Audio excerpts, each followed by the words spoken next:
اشتريت طيور من تركيا. اشوفكم شلون اشتريتهن وشلون اجيبهن. نسوي هذا الفيديو. انا محضر القص، شو محضر لهم اكل ومخلي شويه فيتامينات هنا. المي حتى ما ينكب هناك عن طي المي، مخلي شويه فيتامينات هنا على اساس ساعه بال 12 راح يجيني. احنا نطلع ونشوف اليوم شلون توصل على الحمامات، يعني تقريبا 3 ايام بالطريق. اشتريتها، شوف هذا الفيديو بالمزاد، اشتريتها من الاخوه.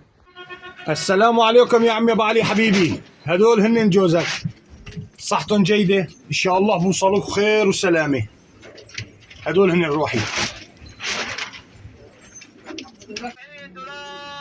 خلى الجار يخبر الجار من مقر ومزاد ابو احمد الصمول والشيخ جمعة التركماني. باركنا لاخونا عادل كريم، الله يبارك له. يعني 275، يعني الله يرزق